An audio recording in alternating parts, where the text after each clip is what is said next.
యకార వకార లోపాలను గుర్తుపెట్టుకున్నాం. ఈ లోపశాకల్యస్య అని సూత్రం ప్రకారంగా యకార వకారాలు పదాంతమైన యకార వకారాలకు దానికి పూర్వం అకారం ఉంటే పరంగా అశ్వ ఉంటే లోపశాకల్యస్య సూత్రం ప్రకారంగా వికల్పంగా యకార వకారం లోపిస్తాయి అని చెప్తున్నాం. అంటే అట్లాంటి మనం దేనికి హరే హర హరే అవా హరే అవనా హరే ఇవ్వండి. హరే హరే ఇహ హరి హరే ఇహ హరే హరే ఇహ మన్యవ ఉతోత కూడా చెప్పుకున్నాం. మన్యవ ఉతోత కూడా చెప్పుకున్నాం. మన్యవేనము నేను దాంట్లో పటంలో లేదుగా నేను ఉదాహరించాను. అవును అది కూడా పాటలో చెప్పారు మీరు పెట్టారు. అది అంటే మనము మన పాటలు పెట్టాను, నేనైతే కౌముదిలో లేదు. ఓహో అలాగే సరే సరే కౌముదిలో ఎక్కున్నా కానీ వాటి మనకు తెలవడానికని మన్యవే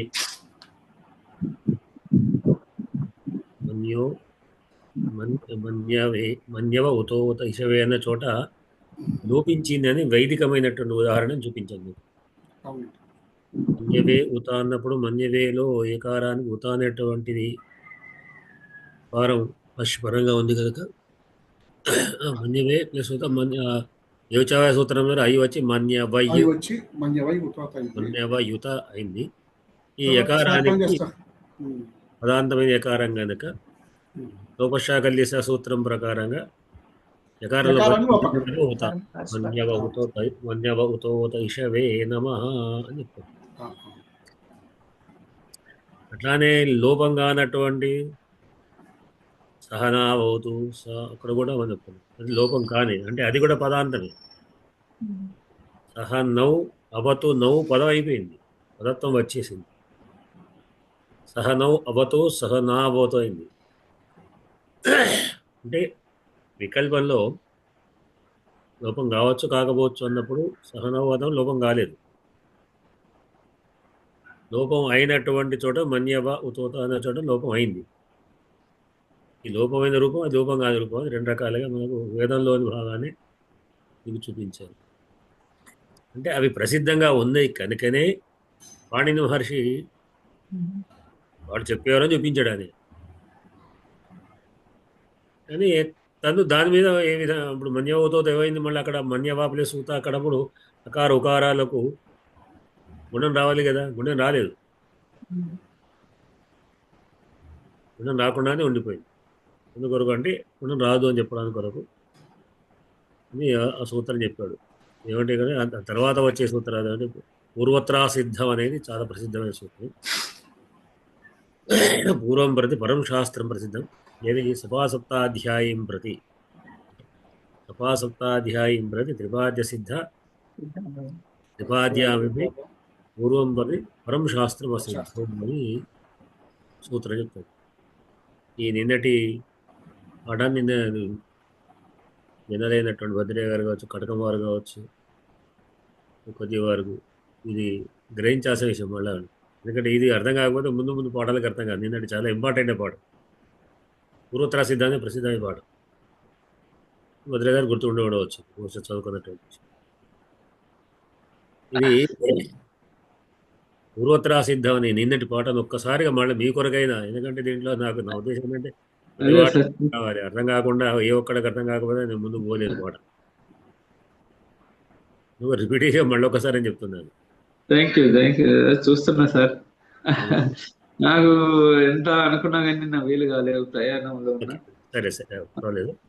ఇదండి అయితే మధ్యలో ఆరోగ్యం కూడా రెండు రకాలైనటువంటి ఇక్కడ నిన్నటి పాటల్లో ఒకటి గుణసంధి ప్రస్తావన వచ్చింది, దానికంటే ముందు దాని తర్వాత ఉన్నటువంటి ఏచోయవ సూత్రాలు, ఈ రెండుటి యొక్క సంబంధమైన పాట నిన్నటి. ఏకోయవాయవ సూత్రం వెనక్కి చేసినటువంటిది. ఏచులకు క్రమముగా అయ్యి ఔ ఆయి ఆవు వస్తాయి అని. అక్కడ పదం అనే పదం వాడలేదు. పదత్వం ఉన్నా లేకపోయినా అయ్యవాది వస్తాయి. అందుకొరకే హరే ప్లస్ ఏ అనేటువంటిది ఏమిటి? హరే అనేటువంటి దానికి ఏ అనేటువంటి విభక్తి ప్రత్యయం పరమైంది. పరమై అయ్యి వచ్చి హరయే అయింది. హరయే అయిన తర్వాత పదత్వం వచ్చింది. ప్రాతిపదికకి ఏ అనేటువంటి హరే అనేటువంటి వచ్చి అయింది. అయితే ఇక్కడ నిన్న సూత్రంలో మనం అట్లానే హరే ప్లస్ అవా అని ఉన్నప్పుడు, హరే ప్లస్ ఇహ అన్నప్పుడు, హరే అవ కూడా మనం చెప్పుకోదా తర్వాత వస్తుంది. అది హరే ప్లస్ ఇహ అని ఉన్నప్పుడు హరేలోని ఏకారానికి ఇహ అనేటువంటి ఇకార రూప అచ్చుపరంగా ఉంది కనుక ఏచువయవా సూత్రం ప్రకారంగా అయ్యి వచ్చి హరయ్య ఇహ అయింది. ఇట్లాంటి సమయంలో లోపశాకల్యస్య అనే ఒక సూత్రం చెప్పారు. ఇక్కడ మనకు కావాల్సిన కొంచెం ఇంపార్టెంట్ విషయం ఉంది. మిగతా ఏమైనా పాఠాలు మిస్ అయితే పెద్ద విషయం కాదు, మళ్ళీ దాన్ని కవర్ చేసుకుంటారు.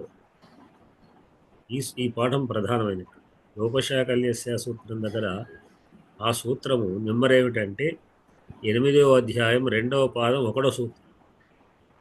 ఇక్కడ మనం పాణిని అష్టాధ్యాయాల యొక్క విషయాన్ని గురించి మనం చెప్పుకోవాల్సిన పరిస్థితి దాంట్లో ఉందన్నమాట. కానీ ఏంటంటే మనం ఏ సూత్రాలకు కూడా ఆ సూత్రాల సంఖ్య మనం చెప్పుకుంటే అధ్యాయాలు చెప్పుకుంటాం, అక్కడే నెంబర్ పెట్టుకుంటున్నాం.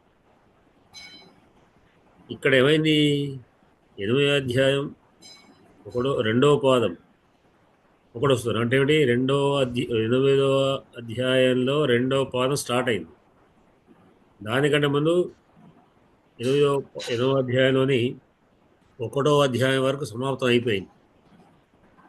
2వ అధ్యాయం ప్రారంభంలో మొదటి సూత్రం లోపశాకల్యసి కాదు, పూర్వత్ర సిద్ధం. లోపశాకల్యసి నెంబర్ సూత్రం ఎంత? 8వ అధ్యాయం 2వ అధ్యాయం 3వ అధ్యాయం. నిన్నటి పాటలో ఉంది నెంబర్. అది 8వ అధ్యాయం 3వ పాదం. 3వ పాదం 10వ సూత్రం లోపశాకల్యసి. 8వ అధ్యాయం 3వ పాదం 10వ సూత్రం. అంటే ఎందుకు చెప్తున్నాను ఇక్కడ అంటే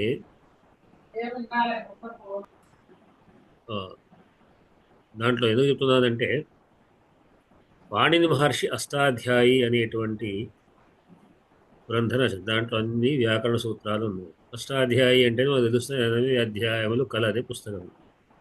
8 అధ్యాయాలు రాశాడు. ప్రతి అధ్యాయంలో 4 పాదాలు, ప్రతి పాదంలో కొన్ని సూత్రాలు ఉన్నాయి. అవి ఎన్ని అనేటువంటిది ఆయా విషయాన్ని బట్టి హెచ్చు తగ్గులు ఉన్నాయి. అంటే ఒక పాదంలో ఎన్ని సూత్రాలు ఉండాలని నియమం లేకుండా ఎక్కువ తక్కువలు ఉన్నాయి. అయితే ప్రస్తుత విషయం ఏమిటంటే 7 అధ్యాయాలు రాసిన తర్వాత 8వ అధ్యాయం ప్రారంభం చేసి 1వ పాదం కూడా పూర్తి చేసిన తర్వాత అప్పటి వరకు పాణిని తన యొక్క అభిప్రాయానుగుణంగా తాను అంగీకరించినటువంటి ప్రాచీనమైనటువంటి వ్యాకరణాన్ని సంస్కరించాడు ఆయన. తాను కూడా అంగీకరించిన విషయాన్ని సూత్రబద్ధకంగా చేసి మనకు అందించాడు. ఎప్పటి వరకు?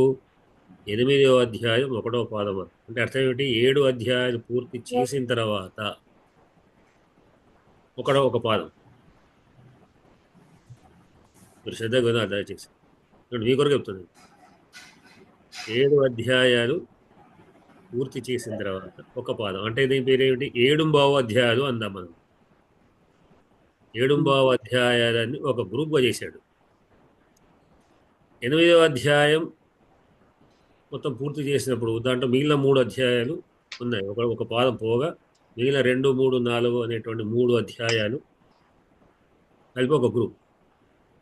అంటే 2 టీములు అయిపోయింది. ఒకటి సపాద సప్తాధ్యాయి అంటాం. 7వ అధ్యాయాలు సపాదం పావు, సపాద సప్త అధ్యాయం.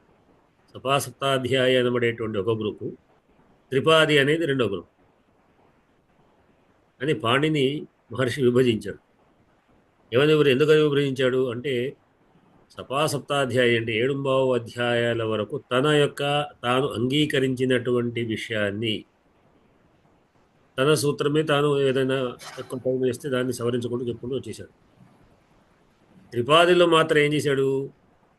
గత అంటే తనకంటే ప్రాచీనులైనటువంటి వైయాకరణ విద్వాంసుల యొక్క వైయాకరణ శాస్త్రజ్ఞుల యొక్క యొక్క అభిప్రాయాల్ని గౌరవిస్తూ వారు ఈ విధంగా చెప్పారు అని ఆ సూత్రాన్ని చెప్పుకుంటూ వస్తాడు. దాదాపుగా వాళ్ళ పేర్లు కూడా సూత్రాల్లో అప్పుడప్పుడు చెప్తూ ఉంటాడు. అంటే అర్థం ఏంటి, వాళ్ళు ఈ విధంగా చెప్పారు, ఈ అక్షరం ఇట్లా ఉంటే ఈ విధంగా సంధి వస్తుంది, లేదా ఇది చోట ఈ విధంగా వస్తుంది అంటూ వాళ్ళ అభిప్రాయాల్ని పెట్టాడు. అంటే అర్థం ఏమిటి, ఇక్కడ వాళ్ళ అభిప్రాయాన్ని గౌరవిస్తూ పెట్టాను కానీ వాళ్ళు అంటున్నారనే ఉద్దేశంగా తాను అంటున్నాడని కాదు. అంటే తాను వాటిని అంగీకరించడం లేదు, వాళ్ళు చెప్తున్నారు. తాను అంగీకరిస్తే వెనకాయని కూడా వాళ్ళు అంగీకరించినాయి కదా. ఈ 7 అధ్యాయాల్లో కూడా ప్రాచీనమైనట్టు తాను కొత్తగా తయారు చేయలేదు. తాను ఎదుర్కొన్నటువంటి ఒక పాఠ వ్యాకరణాలే ససూత్రంగా తాను చేశాడు. అంటే ఇద్దరు వ్యాకరణ వేదం నుంచి పుట్టింది. వ్యాకరణం అనేటువంటిది వేదాంగమైనటువంటి షడంగాల్లో ఒకటి, వేదాంగాల్లో 6వ వ్యాకరణం ఒకటి.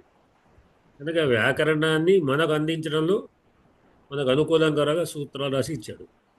వీటన్నిటిని అందించినప్పుడు వాటిని మాత్రం తాను అంగీకరించడం లేదు. కనుక ఆయన ఏం చెప్తున్నాడు, ఈ 3 అధ్యాయాలు వాళ్ళు చెప్పిన వాళ్ళు ఎవరైతే ఉందో వాళ్ళ చెప్పుకుంటూ వస్తుందని చెప్పినప్పుడు వాళ్ళు ఏం చెప్తాడు ఇక్కడ మొట్టమొదటి తర్వాత మొదటి సూత్రంలోనే, అంటే 8వ అధ్యాయం 2వ పాదం మొదటి సూత్రం, 8 అధ్యాయాల 1వ పాదం పూర్తయిన తర్వాత 2వ పాదం మొదలు పెడుతూ, అంటే ఆ 2, 3, 4 త్రిపాద సూత్రాలు మొదలు పెడుతూ ఒక సూత్రం చెప్పాడు. పూర్వత్రా సిద్ధం అన్నాడు. పూర్వత్రా సిద్ధం అంటే ఏంటి, పూర్వం ప్రతి సప్తాధ్యాయం ప్రతి పూర్వం ప్రతి పరం శాస్త్రం అసిద్ధం అన్నాడు. అంటే పూర్వం బట్టి, అంటే మొదటి దానికి రెండవది అసిద్ధమైనటువంటి సప్తాధ్యాయ దృష్ట్యా పరం శాస్త్రం అసిద్ధం. సప్తాధ్యాయిలో ఉన్నటువంటి అవి పరశాస్త్రాన్ని అసిద్ధంగా చెప్తుంది, సిద్ధమైనదిగా చెప్పడం లేదు. అంటే వాటిని అంగీకరించడం లేదు. వాళ్ళు చెప్తున్నారని అంతవరకే కానీ తాను అంగీకరించడం లేదు అని అర్థం. కింద మీకే మీరందరూ కవులు పండితులు, మీ అందరి తగ్గట్టుగానే మీకు ఒక ఉదాహరణ చెప్పారు. ఏమిటంటే, ఒక ఛందస్సులో కానీ ప్రాసలో యతిలో కానీ ఏదైనా విషయం చర్చకు వచ్చినప్పుడు రేఫకు శకట రేఫకు యతి ప్రాస ఉందా లేదా అంటే, నాలాంటి అల్పుడు శకట రేఫ రాశారనుకోండి, ఇప్పుడు మీరేమంటారు, ఇది లేదండి మేమైతే అంగీకరించలేదు, మీ ఇష్టమే రాయండి అంటారు. ఎందుకంటే గౌరవంగా నన్ను తిట్టకుండా, సరే మీ ఇష్టం కానీ మేమైతే మరి మాకు చెప్పిన ప్రకారం అయితే దీనికి లేదు, యతి లేదు, ప్రాస లేదు అని చెప్తారు. కాదు పోతన లాంటి వాళ్ళు ఇంకెవరు రాశారంటే వారు రాసినది మీ ఇష్టం అంటారు. అంటే మేము అంగీకరించరే కానీ మీ ఇష్టం అని మాత్రం మారినట్టుగా వాళ్ళ అభిప్రాయాన్ని పేరచైన వాళ్ళ యొక్క అభిప్రాయాన్ని చెప్తున్నాడు. ఇక్కడ శాకల్య మహర్షి యొక్క అభిప్రాయం చెప్తున్నాడు. లోపం శాకల్యుడు చెప్తున్నాడు, అంటే నేను చెప్పడం లేదు అర్థం. కనుక ఇక్కడ లోపాన్ని చెప్పారు. ఈ లోపశాకల్యస సూత్రం ఏం చెప్తున్నది అంటే, పదాంతయవయోహో అవర్ణపూర్వయో పదాంతయవయో లోప స్యాత్ అషిపరే అన్నాడు.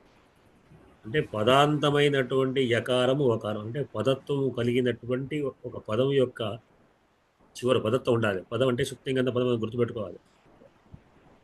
పదత్వం అంటే మామూలుగా ప్రతిదీ పదం కాదు, అది మనం జ్ఞాపకం పెట్టుకోవాలి. పదత్వం ఎప్పుడు వస్తుంది, దానికి సుప్పులు అంటే విభక్తి ప్రత్యయాలు, తింగులు అంటే ధాతు ప్రత్యయాలు చేర్చినప్పుడే పదత్వం. చాలు ఈ అవ్యయాలు కావు, పదత్వాలు కావు, ఉపసర్గాలు పదాలు కావు, ప్రాతిపదికలు పదాలు కావు. ప్రాతిపదిక అంటే చెప్పుకుంటున్నావు అంటే పదంలాగా ఉంటుంది. అర్థవద్ అధాతు రప్రత్యయ ప్రాతిపదిక అని అర్థం వచ్చినట్టుగానే అనిపిస్తుంది. రామ అంటే అర్థం వచ్చినట్టు అనిపిస్తుంది, కానీ అర్థం ఏంటి రామశబ్దానికి, రామ అనే పదాన్ని అంటే అక్కడ ఉన్న చెప్పడానికి అది రాముడా అంటే రాముడి యొక్కనా, రాముడి చేత, రాముడి వల్ల, రాముడి వల్ల కరెక్ట్ లేదు. కేవలం విభక్తి, నాకు విభక్తి లేదు. అర్థవత్ అధాతు అప్రత్యయం ప్రాతిపదికం, ప్రత్యయం ఏంటంటే ప్రాతిపదిక, ఆ ప్రాతిపదిక పదత్వం లేదు. విభక్తులు చేరిస్తేనే పదత్వం వచ్చి రామ అయింది, సూ చేస్తే రామ అయినప్పుడు పదత్వం వచ్చేది. కనుక పదత్వం ఉండాలి. పదత్వం అయినటువంటి దాని యొక్క చివరి యకారం, ఏదైతే పదం ఉందో దానికి యకార వకారాలు ఉన్నప్పుడు ఆ యకార వకారాలు వెనుక అకారం ఉండాలి. ఒక పదము దాని చివరిలో యకార వకారాలు ఉన్నటువంటి పదము, ఆ యకార వకార పూర్వం అకారం ఉంటే, అకారమే హ్రస్వకారం దీర్ఘాకారం చెప్పలేదు, అవర్ణం, అవర్ణానికి పరంగా ఉన్నటువంటి ఏదైతే స్థానం యకార వకారాలు ఉన్నాయో దానికంటే పరంగా అష్ ఉంటే, అష్ అంటే ఏం చెప్పుకుందాం, అయి రెండు దగ్గర వరకుని ఇలాగా జభయ్య ఘడదష్ జబగడదష్, జభయ్య ఘడదష్ జబగడదష్లో షకారం వరకు అష్ అంటాం.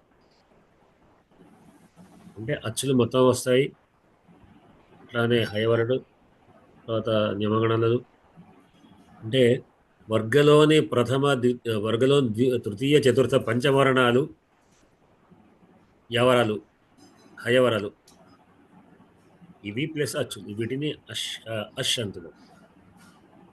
ఇవి పరంగా ఉంటే, దీనికి యకార వకార పరంగా ఉంటే యకార వకారాలకు లోపం వస్తుంది అని ఆయన చెప్పాడు, శాకలి మహర్షి చెప్పాడు. అంటే ఆయన ప్రకారంగా అయితే అంగీకరిస్తే లోపం వచ్చినట్టు, లేదంటే పాణిని మహర్షి ప్రకారం లోపం లేనట్లు లెక్క, లోపం జరగలేదు, యకారం ఉన్నట్టే లెక్క. పాణిని మహర్షి ప్రకారం అక్కడ యకారం ఉంటుంది అని అర్థమైంది కదా మీకు. పదాంతము అంటే ఇప్పుడు హరయ్యు ఇహ అయింది, హరే ప్లస్ ఇహ అన్న చోట హరేలోని ఏకారానికి ఏచోయవ సూత్రం ప్రకారంగా అయి వస్తే హరయ్యు ఇవ ఇహ, విష్ణు ఇహ విష్ణవు ఇహ అయింది. ఈ పదత్వం వచ్చేసింది, ఇది పదత్వం ఉన్నది. పదత్వమే పదాంతమైన యకార వకారాలు ఉన్నాయి ఇక్కడ. విష్ణువు కానీ హరైలో యకారం కానీ పదత్వం ఉంది. పదత్వమైన యకారక పూర్వం అకారం ఉంది, అయ్యు కనుక అకారం ఉంది, అబుకు అకారం ఉంది, దానికి ఇహ అనేటువంటి ఇకారపు అశ్వరంగా ఉంది కనుక యకార వకారాలకు లోపశాకల్యశ సూత్రం ప్రకారంగా లోపం వస్తూ ఉంటే, లోపం వచ్చింది, వస్తుంది ఆ సూత్రం వచ్చింది. ఇప్పుడు హర ఇహ అయింది. ఇప్పుడు మనకు ఆద్గుణ సూత్రం చెప్పుకున్నాము. హర ఇహ అన్నప్పుడు అకారికారాలకు ఉప ఇంద్ర లాగా హర ఇహ ఉంది కదా, కనుక హరేహ కావాలి కదా అని అంటే ఈ సూత్రం పూర్వోత్తర సిద్ధాన్ని మొదటి సూత్రాన్ని గుర్తు చేసుకోవాల్సి వస్తుంది.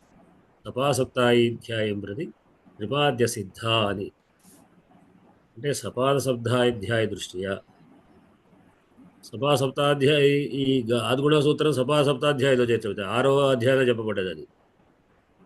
కనుక దాని దృష్ట్యా ఈ లోపశాకల్యస అసిద్ధమైంది, అంటే సిద్ధించబడలేదు, దాన్ని అంగీకరించబడలేదు. అంటే అక్కడ లోపం రానట్టే లెక్క, ఆ లోపాన్ని మేము అంగీకరిస్తలేము కనుక అక్కడ హరయ్యి యకారం ఉన్నట్టే లెక్క, హర ఈహానే అయింది కనుక అది కూడా రాదు, ఎందుకంటే యకారం ఉంది కదా.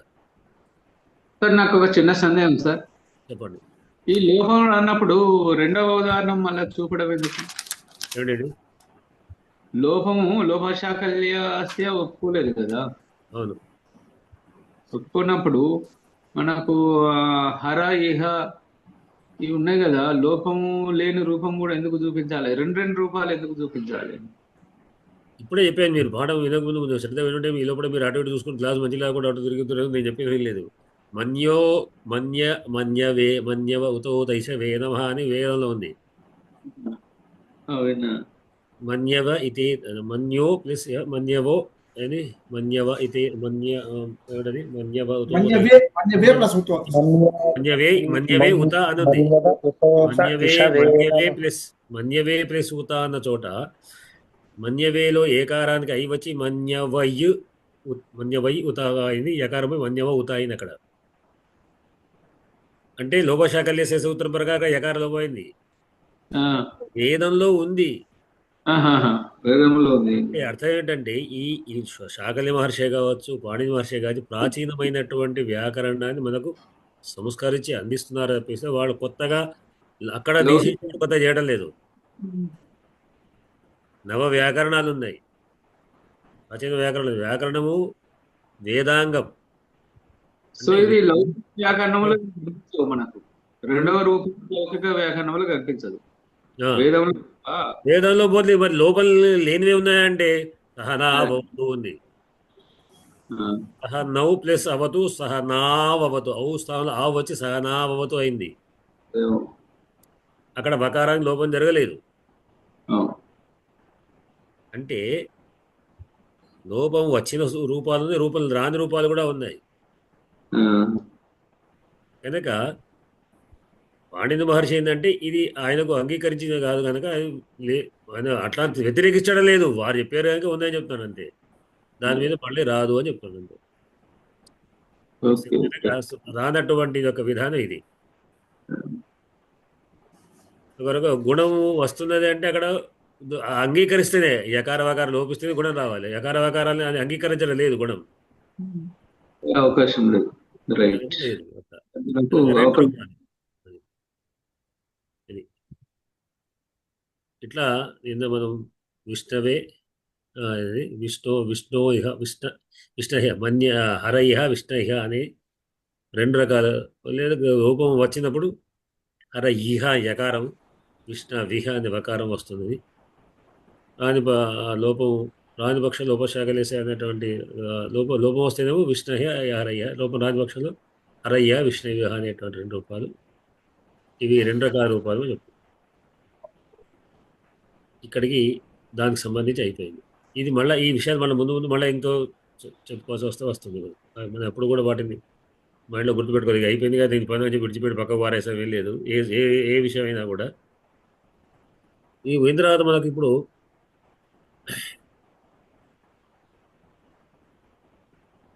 ఇవాళ సూత్రంలో ఇవాళ పాఠంలో వృద్ధి సంధి చెప్పుకోబోతున్నాం. గుణ సంధి చెప్పుకుందాం. వృద్ధి అంటే ఏమిటి అని మనం ముందుగా తెలుసుకోవాలి. గుణం అంటే అదేం గుణ చెప్పుకుందాం. గుణం వృద్ధి అంటే ఏమిటి? వృద్ధి రాదైచ్ అని సూత్రం.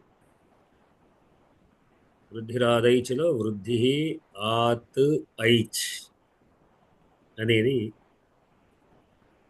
పదవిభాగం. వృద్ధి ప్రధాన వ్యక్తి, ఆత్ ప్రధాన వ్యక్తి, ఐచ్ ప్రధాన వ్యక్తి. ఇక్కడ ఆత్ అంటే పంచమ వ్యక్తి ఆత్ కాదు.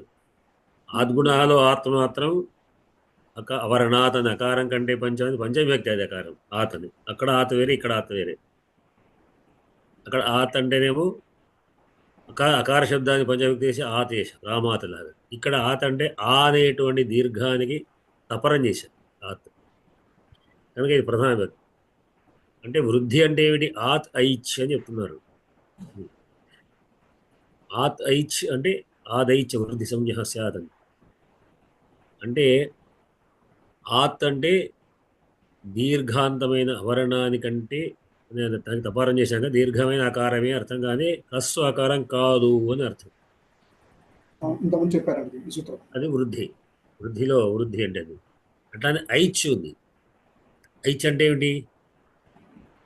ఐ ఔచ్ అంటే ఐ ఔలు. ఇక్కడ మనం గుణం గుర్తు చేసాం. గుణం ఏంటి?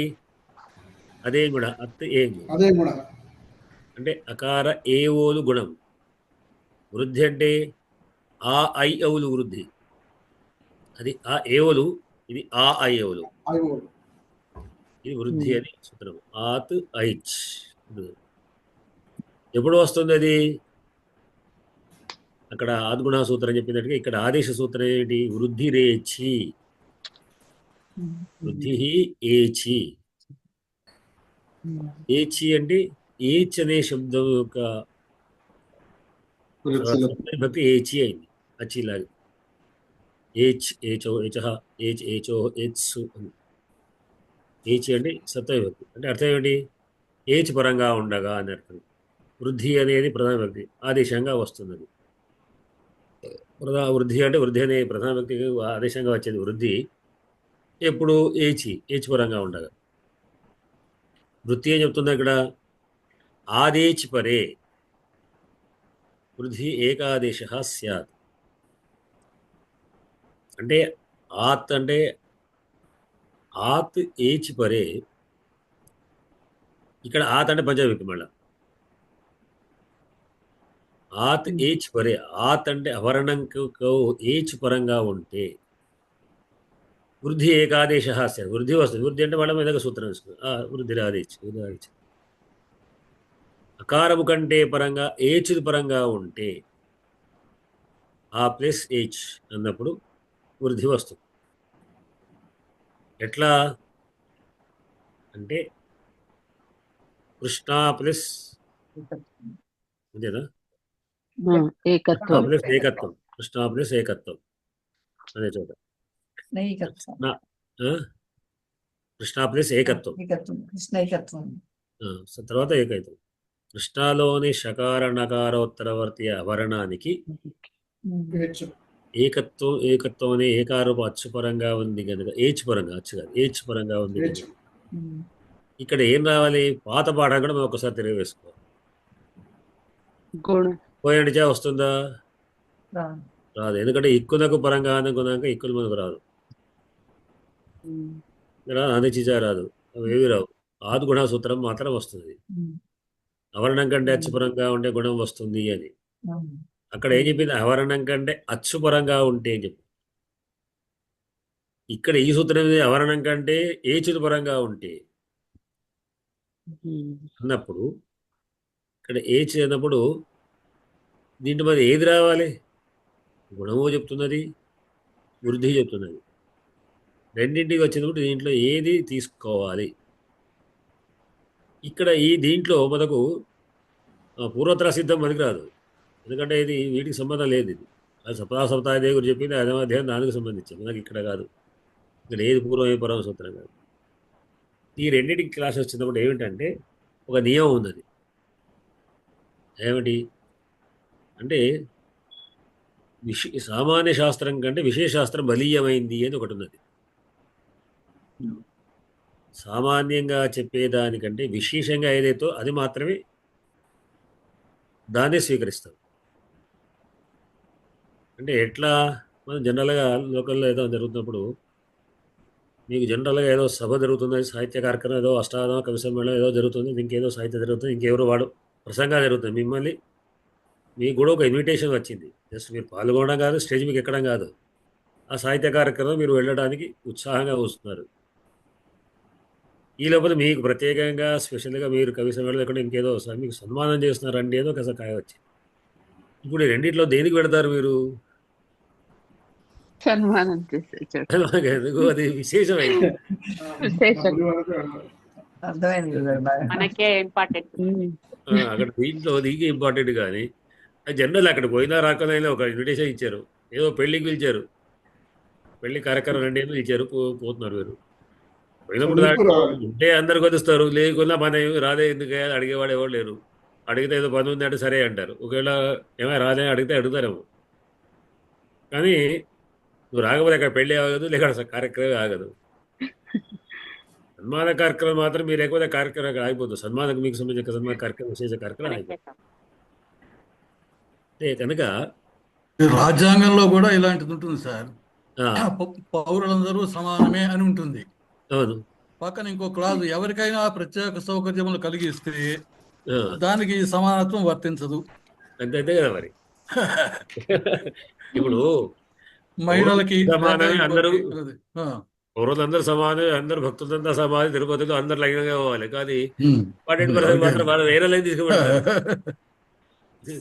అదేమిటి? వాళ్ళు మినిస్టరో లేకుంటే ఎవరో వచ్చారు, ఆయన కూడా అదే లైన్లో రావచ్చు కదా. అంటే ఆ జనరల్ నియమం అక్కడ వాళ్ళకి వర్తించదు. మిగతా ఇప్పుడు మనం అటు వెళ్తున్నప్పుడు చాలామంది పెద్ద ట్రాఫిక్ పోతుంటుంది, సామాన్య అందరూ కార్లలో వెళ్తున్నారు, అయినా వెళ్తున్నారు. మినిస్టర్ మినిస్టర్ వస్తుంటే అందరూ ఆపుతారు అక్కడ, ఆయనకు మాత్రం లైట్ క్లియర్ చేసి పంపిస్తుంటారు. ఆయనకు పనులు బాగుంటాయి కనుక విశేష అధికారం అక్కడ, అంతే. అది పనులు ఉండవచ్చు, ఉండకపోవచ్చు, ఆయన ఏమైనా కావచ్చు. వాళ్ళకు ఉండేటువంటి ఒక ప్రత్యేకతలు ఉంటాయి. అట్లా విశేషమైన అధికారం బలియేసి అని కనుక ఇక్కడ మనం ఈ సామాన్య శాస్త్ర విశేషం ఎందుకు అనుకున్నాం అంటే, గుణం ఏం చెప్పింది? గుణము అపవర్ణానికి అచ్చుపరం అని చెప్పింది. ఇక్కడ ఈ వృద్ధి ఏం చెప్పింది? అవర్ణం కంటే ఏచుపరంగా అని చెప్పింది. ఏచులకు విశేషంగా ఇచ్చింది, అన్ని అచ్చులకు దీనికి సంబంధం లేదు. ఏచులకు మాత్రం వృద్ధి అని చెప్పింది. అప్పుడు ఈ ఏచుల్లో ఉన్నటువంటివి అచ్చులు కూడా, ఏచు వర్ణాలు అచ్చులు కూడాను ఏచులు కూడాను. కనుక అచ్చులుగా ఉన్నప్పుడు ఉండే గుణం వస్తుండగా ఏచులుగా మాత్రమే మీకు వృద్ధి వస్తుంది అన్నప్పుడు అవి ఏచులు ఏం చేయాలి? వృద్ధికి తీసుకోవాల్సి వస్తుంది. కనుక ఆ లక్షణంలో ఏది విశేషమైంది అని గుర్తించి ఈ జనరల్ సూత్రం ఇప్పుడు ఉన్న సూత్రం ఏదైనా కూడా మనకు ఎక్కడైనా కూడా వర్తిస్తుంది. కనుక కృష్ణాప్లేస్ ఏకత్వంలో కృష్ణాలోని అవరణాన్ని షకార నకారోత్తరవతి అవరణానికి ఏకత్వంలో ఏకార రూప అచ్చుపరంగా ఉంటే ఆద్గుణ సూత్ర చేత గుణం వస్తూ ఉంటే దాన్ని ఖండిస్తూ ఏచో అది ఆ వృద్ధిరేచి సూత్రం ప్రకారంగా విశేషమైనటువంటి ఇది కనుక ఇక్కడ వృద్ధి వస్తుంది. కనుక అకార ఏకారంగా వృద్ధి రావాలి. వృద్ధి అంటే ఏమిటి? మళ్ళీ క్వశ్చన్. వృద్ధి రావాలంటే ఏం వృద్ధి రావాలి అంటే వృద్ధి రాదైచ్ ఆకార అవులు మాత్రం రావాలి. కృష్ణాలో అకారాలు. ఇంకోటి ఇది ఏకాదశి. ఇది ఏకాదశంగా రెండింటి స్థానంలో రావాలి.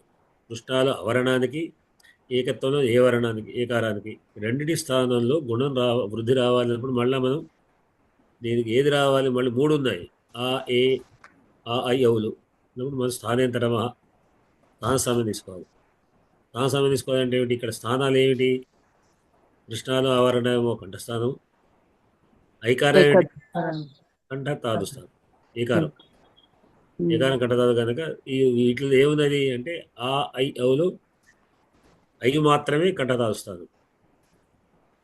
కనుక అకార ఏకార స్థానం ఐ వచ్చి కృష్ణైకత్వం అయింది. ఇది ఎట్లా? ఇంకోటి ఏమిటి? కృష్ణైకత్వం గంగౌఘ, గంగా ప్లస్ ఓఘ. గంగా అనేటువంటి దీర్ఘాంతమైనటువంటి అవరణానికి ఇక్కడ అవరణం అని చెప్పుకుందాం కనుక ఏది అరణాదచిపరే వృద్ధిరేచి ఆత్పరస్య అని వర్ణం కంటే పరంగా ఆదేచి పరే వృద్ధి కాదు అంటే ఆత్ అన్నప్పుడు దీర్ఘకారం అని అర్థం. దీర్ఘకారం లేదు, అవరణం అని అంతే. కృష్ణాలో హ్రస్వం ఉన్నా గంగాలో దీర్ఘం ఉన్నా కూడా అది అవరణమే. ఆ అవరణానికి ఓకారూప ఏచి పరంగా సరే గుణాన్ని ఖండిస్తూ చూస్తూ ఆకార ఓకార అవు వచ్చి గంగౌఘ అయింది.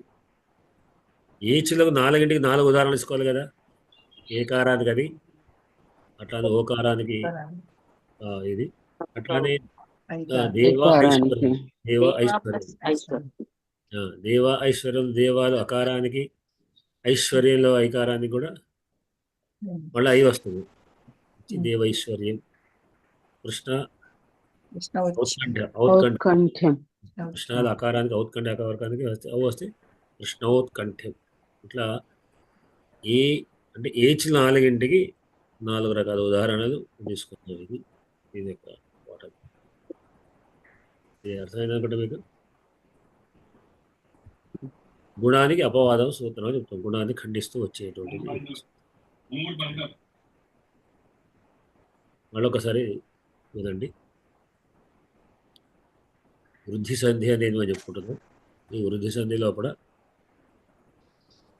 వృద్ధి ఏమిటి? వృద్ధి అంటే ఏమిటి అంటే వృద్ధి రాదైచ్ ఆ ఐచ్ అంటే అయ్యవులు వృద్ధి అని సూత్రం చెప్తారు. ఎప్పుడు వస్తుంది? వృద్ధి రేచి ఆదేచి పరే వృద్ధి ఏకాదేశ స్యాత్ అని సూత్రం చెప్తారు. అంటే అవరణం కంటే ఏచ్ పరంగా, ఏచ్ అంటే ఏవో అయ్యవులు పరంగా ఉంటే వృద్ధి ఏకాదేశంగా వస్తుంది. ఏకాదేశం అంటే రెండింటి స్థానంలో వస్తుంది అని అర్థం. ఇంకా ఉదాహరణ ఏమిటి? కృష్ణ ప్లస్ ఏకత్వం. ఏచ్ కదా, ఏచ్ 4ంటిలో ఫస్ట్ ఏకారం తీసుకుంటుంది. ఆ ప్లస్ ఏ కృష్ణలో. ఇక్కడ అవరణం కంటే అన్నాం కానీ హ్రస్వాకారం కంటేనో దీర్ఘాకారం కంటేనో అని ఏం చెప్పలేదు. అవరణం కంటే పరంలో ఏదైనా తీసుకోవచ్చు. కానీ కృష్ణ ఏకత్వం అన్నప్పుడు కృష్ణాలు అకారానికి ఏకత్వం ఏకారం ఉంది కనుక గుణం వస్తున్నప్పుడు ఆదిగుణ సూత్రం వల్ల గుణం వచ్చే అవకాశం ఉంది. అక్కడ అకార అచ్చులకు పరంగా ఉంటే అని చెప్పుకున్నాం కనుక దాన్ని ఖండిస్తూ ఈ సూత్రం వస్తుంది. ఏది? వృద్ధి రేచి. ఎందుకొరకు ఖండించడం అంటే ఏమిటి? అంటే ఇది విశేషం కనుక విశేష న్యాయం. సామాన్య శాస్త్రం కంటే విశేష శాస్త్రం ప్రసిద్ధమైనది లేదా బలీయమైనటువంటిది అని చెప్పడం చేత దాని ద్వారా అక్కడ అచ్చులకే చెప్పబడేది, ఇక్కడ ఏచులుగా చెప్పబడేది, విశేషంగా ఏచులుగా చెప్పబడ్డది కనుక అకార ఐకారం వచ్చి కృష్ణ కృష్ణు ఏ స్థా అవి వచ్చి కృష్ణైకత్వం అంటే గంగా ప్లస్ ఓఘ, గంగా దీర్ఘాంతమైన గంగా శబ్దానికి ఓకారం పరంగా గంగా ఒక ఓకార స్థానంలో అవు వస్తుంది. ఈ అవు ఎందుకు చెప్పుకున్నాము? స్థానాంతర సూత్రం ప్రకారంగా అకార ఏకారాలకు కంఠతారు అనేది ఐకారం, ఇది అకారం కంఠము, ఏకారం కంఠతారు నడుస్తుంది, ఐకారం కంఠతారు వస్తుంది. గంగా అకారము, ఓఘాలది ఓదేది ఓదోతో కంఠోష్టం ఓష్టస్థానం, అవు కూడా కంఠోష్టం కనుక రెండు గంగా వచ్చు, గంగా హాయ్. ఇట్లా ఈ గంగా అట్లానే దేవైశ్వర్యం, తర్వాత ఇంకోటి ఏమిటి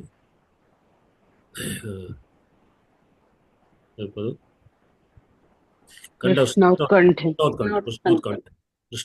కృష్ణ ప్లస్ ఔత్కంఠ, కృష్ణ ప్లస్ కృష్ణోత్కంఠ అవుతుంది అనమాట. ఇది ఈ ఏకైక ఇవన్నీ కూడా అట్లానే ఏకా ప్లస్ ఏకైక అనేటువంటి చెప్పుకున్నాం కదా, అన్నీ కూడా అట్లానే. ఇది వాటి యొక్క వృద్ధి పాఠం. దీని విశేష అంశం ఇంకా విశేషమైన వృద్ధులు అని విశేషమైన కొన్ని ఉంటాయి, అవి మనం ఇంకా ఈ పాఠం తర్వాత చెప్పుకుంటాం.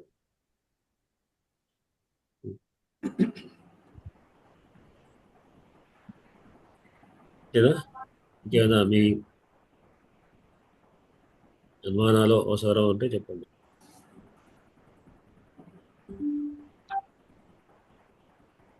మీరు ఎవరైనా ఒక్కసారి ఎవరైనా మళ్ళీ దీన్ని చెప్తే బాగుంటుంది. చెప్పి వినడం కాదు, మీరు చెప్పాలి. చెప్తేనే మన మైండ్లోకి ఎక్కుతుంది. మనం కంఠాన్ని ఉపయోగిస్తేనే మన మైండ్లోకి ఎక్కుతుంది.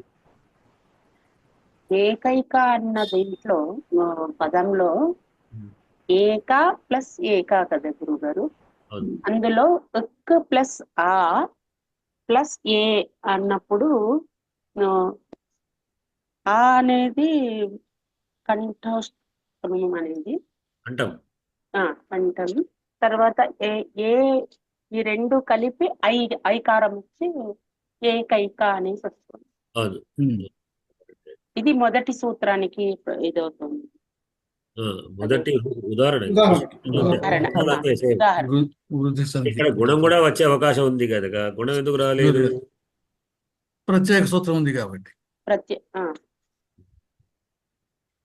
అంటే ఏచ్ అనేది ప్రత్యేకం గనక, వృద్ధిలో ప్రత్యేకత్వం ఉంది గనక సామాన్య శాస్త్రం కంటే విశేషాస్త్రం ఏమైనా విశేషంగా ఉండటంతో ఐకారం ఏకైక.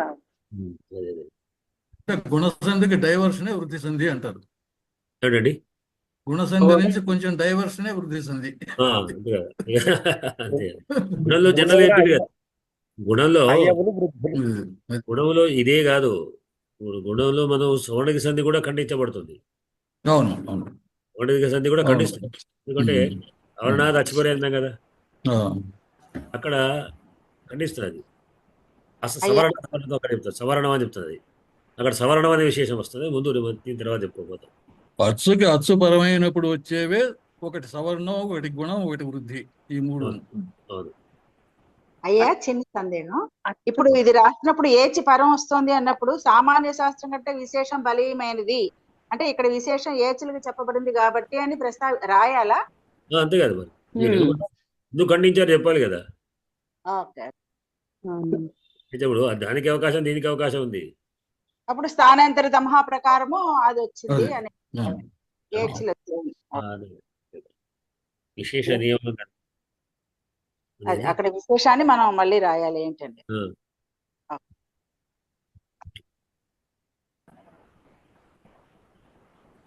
సరే సరే అంటే కాదు, మీరు చెప్పాలి. లేదు, నేను రాసుకున్నాను కానీ. రాసుకున్నారాక చెప్పండి.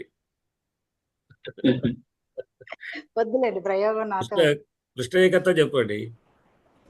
ఇప్పుడు మీరు చెప్పేశారుగా, మళ్ళీ నేనెందుకు? నాకు తెలియదు, నాకు అర్థం కాలేదు, నాకే అర్థం కాదు, మీరు చెప్పండి.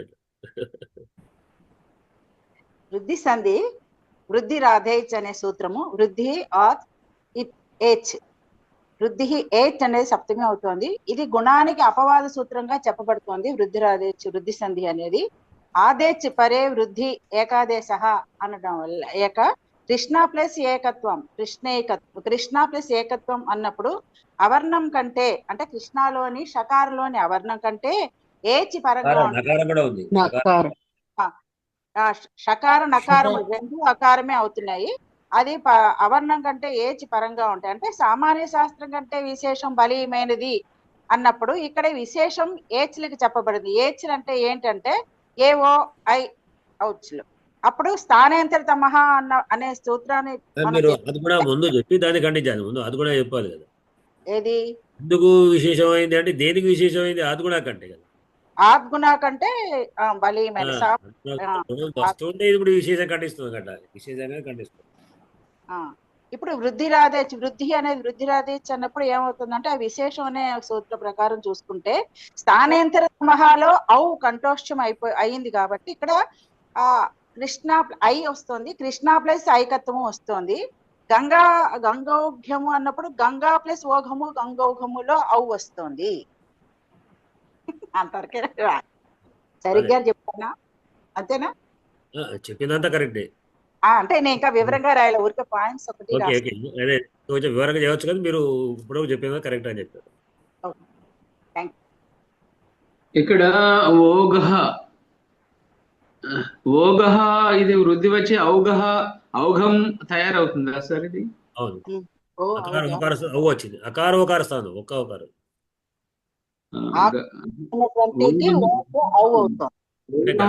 గంగాతోని ఆకారం పోతుంది, ఓకారం పోతుంది. అది ఆ రెండింటిని రౌండ్ పెట్టి అవకారం వస్తుంది. ఐశ్వర్యం ఔత్కంఠ్యం అనేటి ఆది వృద్ధి కదా. ఇవన్నీ ఆది వృద్ధి వచ్చినాయి కదా. ఐశ్వర్యం ఔత్కంఠ్యం అది వేరే. అక్కడ ఏదో అభివృద్ధి వచ్చాక ఐశ్వర్యం అయింది. ఇప్పుడు వేరే మళ్ళీ ఇక్కడ నా సందేహం ఏంటంటే ఓగహ అనేది కూడా అట్లా ఆది వృద్ధి వచ్చి సంస్కృతముల ఔఘం తయారవుతుందా అని. ఇక్కడ కాదు ప్రస్తుతం. గంగా ఓఘ మాత్రమే తీసుకున్నాం.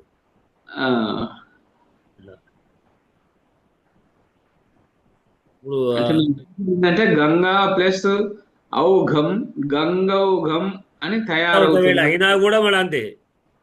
అదే వచ్చినా కూడా వాళ్ళ అంతే. వాళ్ళు ఇక్కడ వరకు ఆకారం కాదు వాళ్ళ అవకారమే. అనేది కంఠోష్ఠం అనేది చెప్పాలి. ఔత్కంఠ్యం చెప్తాం. ఇప్పుడు ఔత్కంఠ్యం కూడా అభివృద్ధి. ఐశ్వర్యం ఔత్కంఠ్యం అభివృద్ధి వచ్చి ఐశ్వర్యం అభివృద్ధి కదా. ఆదివృద్ధి అనేది తద్ధిత సమాసంలో వస్తుంది. ఇది ఇక్కడ ఇక్కడ మనకు వృద్ధి అంటే మీరు తెలుగులో ఆరు చెప్పుకుంటారు. ఆరు చెప్పుకోవడం ద్వారా ఏమవుతున్నది సరే చాలా చోట్ల ఆరు వస్తుంది. ఓకే. కొన్ని చోట్ల రానటువంటివి ఉన్నాయి. ఆదివృద్ధి ఇప్పుడు పార్వతి ఉంది. పార్వతి కాదు జానకి ఉంది. పార్వతి కూడా చెప్పుకోవచ్చు. పార్వతి కానీ జానకి కానీ. ఆదివృద్ధి అంటే ఏమిటి? పర్వతం యొక్క కూతురు పార్వతి. ఆదివృద్ధి అంటే ఏమిటి? అకార స్థానంలో ఏం వస్తుంది? ఆకారం వస్తుంది కానీ ఆరు రాదు. అపత్యస్య భావంలో తద్ధితం అది భావంలో వస్తుంది. అపత్యం తత్సంబంధం ఏదైనా కూడా మీరు పార్వతం అనే ఇంకా పర్వత సంబంధం ఇంకేది పార్వతి అని కూడా వాడుకోవచ్చు. స్త్రీ అక్కడ శివుని భార్య అని అర్థం కాకుండా పార్వతి పద ఇంకా దీనికి కూడా వాడుకోవచ్చు. ఇక్కడ పార్వతి ఎలా వస్తుందండి బాబు? పర్వత అనే పదం ఉంది కదా. ఉంది. పర్వతంలో అకారానికి ఈ తద్ధిత సమాసం ఇక్కడి పాటకు సంబంధం కాక కేవలం వృద్ధి కొరకు మాత్రమే చెప్తున్నాను. అయితే పర్వత అనేటువంటి పదంలో పర్వతం యొక్క కూతురు ఏమైంది? అపత్యం అనేటువంటి చోట ఒక ఆదివృద్ధి వస్తుంది. అంటే ఆదివృద్ధి అంటే ఏమిటి? మొదటి వర్ణానికి ఉన్న అచ్చునకు వృద్ధి వస్తుంది. దాంట్లో ఊ ప్లస్ ఆ అకారం ఉంది కదా. అకారంకు ఆదివృద్ధి అంటే ఆకారం. వృద్ధి అంటే ఆకారమే. ఆరు కాదు. ఇప్పుడు ఆరు ఆ వచ్చి పార్వతి, జనక జానకి అని, దశరథ దాశరథి అయింది. అట్లా ఇప్పుడు ఈ భద్రయ్య గారు అడిగిన దానికి ఈ ఔఘ అనేది కలిస్తే అట్లా ఇప్పుడు అష్టైశ్వర్యంలో ఉందన్నాడు. అష్ట ఐశ్వర్యంలో ఐ అనేది ఏకంగా వృద్ధి అది. అవును. కానీ అష్ట ఐశ్వర్యంలో కలిసిన అష్టైశ్వర్యంలో అయింది. అవును.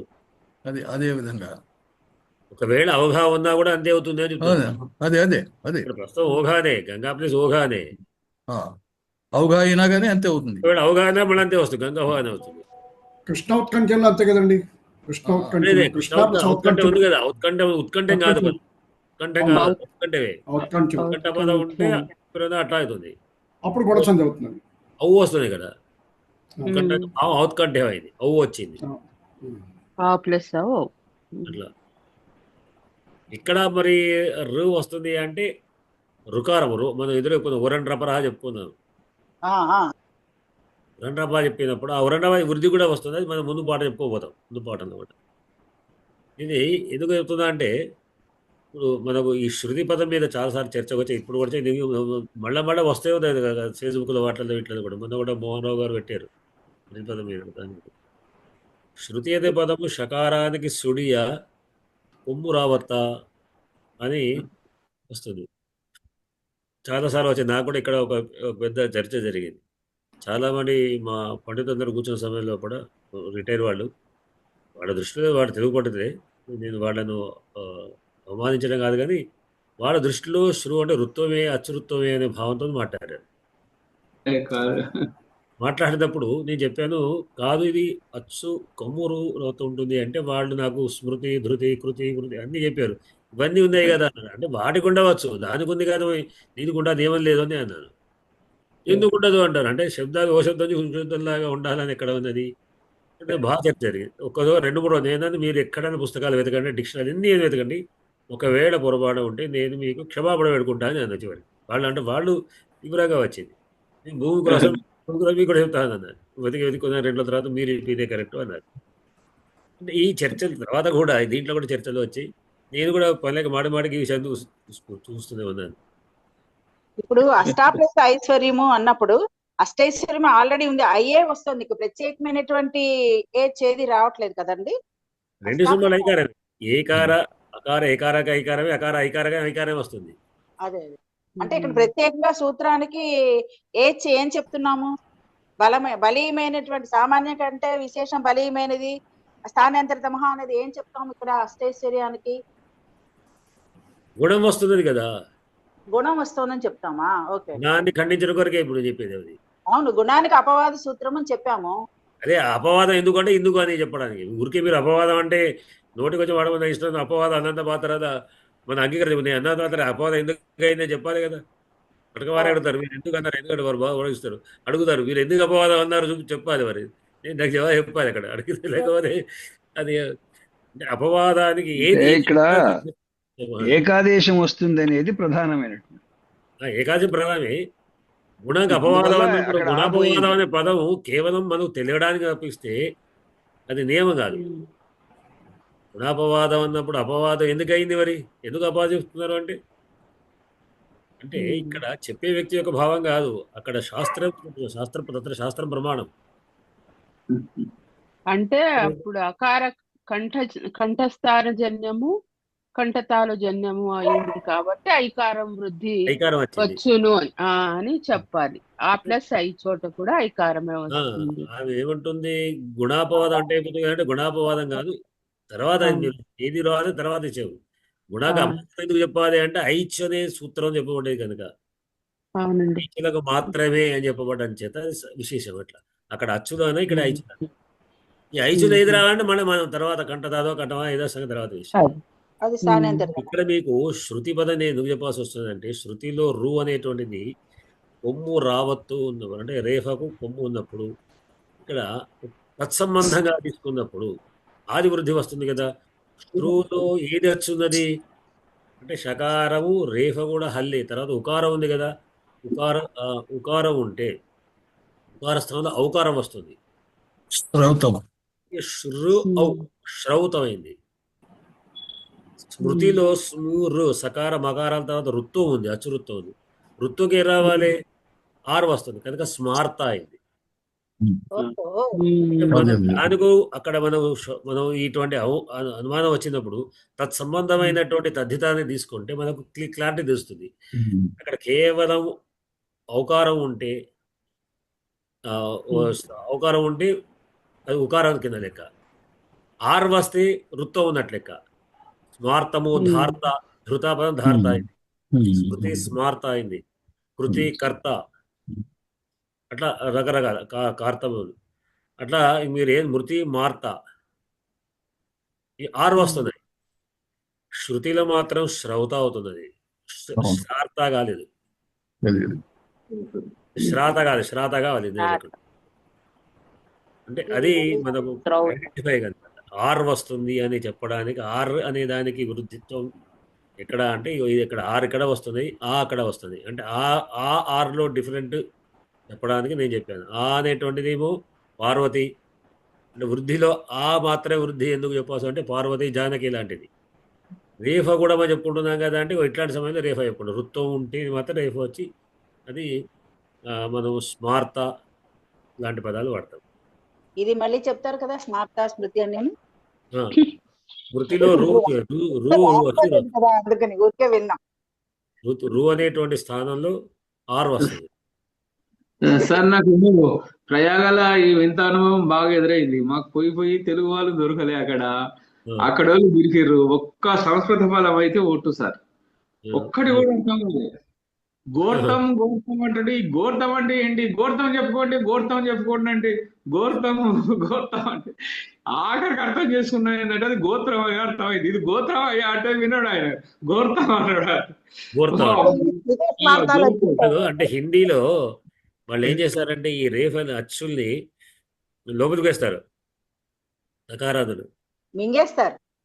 అకారాన్ని వెనక్కి అచ్చుకొస్తుంది, వెనక్కి ఉన్నట్టు అండ్లుగా అంచు వస్తుంది. కన్నడ పదంలో కూడా అలానే ఉన్నాయి. కన్నడం చెప్పకండి. రామ కృష్ణ అనేది స్పష్టంగా ఉండదు. రామే కృష్ణ.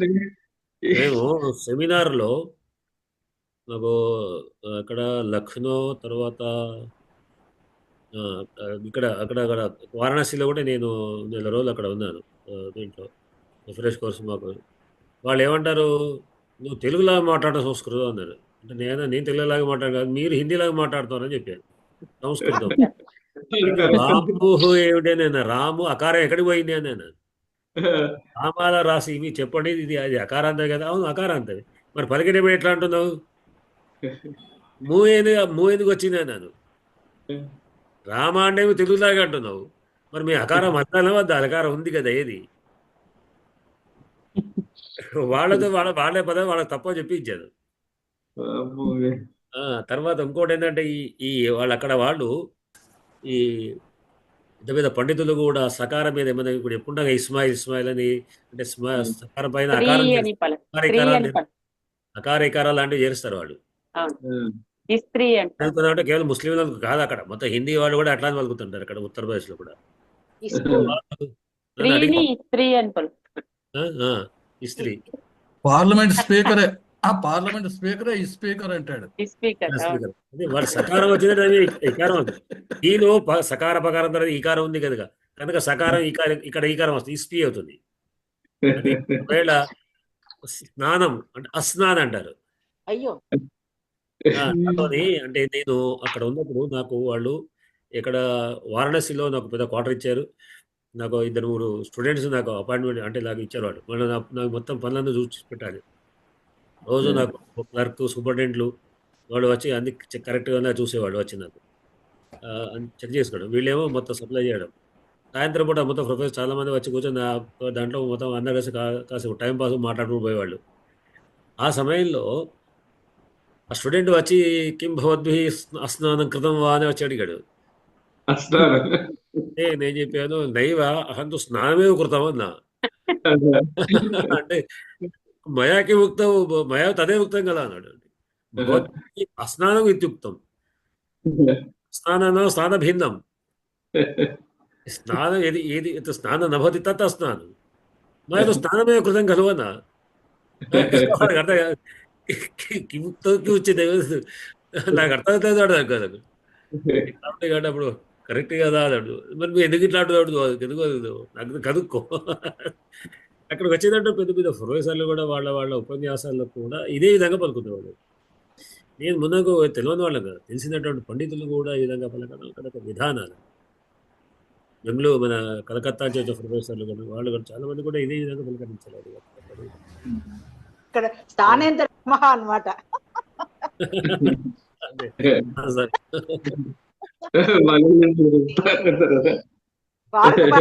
వాడక భాషలో అలా నానుళ్ళు అలా వచ్చేస్తాయి. అదేనండి, దీంట్లో మీకు అనుమానాలు తీరేటట్టే కదా? ఇది చాలా బాగా ఉందండి. ఏటో 50 కొంచెం కన్ఫ్యూజన్ కానీ ఇది కొంచెం చదివినాయి కాబట్టి పర్వాలేదు. అది చదివాం కానీ గుర్తులేదు అది బాగా. మళ్ళా చూసుకోండి, ఎందుకంటే కొంచెం బాగా విచారిస్తే కానీ అర్థమవుతుంది. కొంచెం ఇది ఈజీయే. సప్తాధ్యాయ ఒకటి, రెండు కూడా కొద్దిగా ఏచో సందే ఒక్కసారి ఇంకోసారి మళ్ళీ చదువుకోవాలి బాగా. అది ఊరికే పట్టి పట్టి రాసేస్తాం కదా, గుర్తుండదు. బుద్ధి సందే అవన్నీ బాగా గుర్తున్నాయి. ఇప్పుడు సమయం అయిపోయింది. ఇవాళ రఘువంశం లేదు. రఘువంశం మన రేపు లేదు. ఇప్పటికి శైలజ గారి అది పెట్టక్కర్లేదు శ్లోకాలు. నేను శ్లోకాలు మీరు వస్తే మడ కాపీ చేసి బేస్ట్ చేసుకుంటే వస్తాయి కానీ అలా అది ఉండిపోతుందిలేండి. సరేనండి, అందరికీ కూడా శివరాత్రి. స్వస్తి ప్రజాభ్య పరిపాలయంతాం న్యాయేన మార్గేణ మహీమహీషాః గోబ్రాహ్మణేభ్యः శుభమస్తు నిత్యం. లోకా సమస్తాః సుఖినో భవంతు. తాడుకున్నవారా మీ వద్ద ఇది స్వస్తి ప్రజాభ్య చెప్పాల్సింది. రోజు మీ వద్ద చెప్పండి, ప్రార్థన చెప్పేదానికి లాస్ట్కి చెప్పాల్సింది. అందరికీ శుభరాత్రి. శుభరాత్రి. ధన్యవాదాలు గురువు. శైలజ గారు నిష్కరిస్తున్నాం. ధన్యవాదాలు.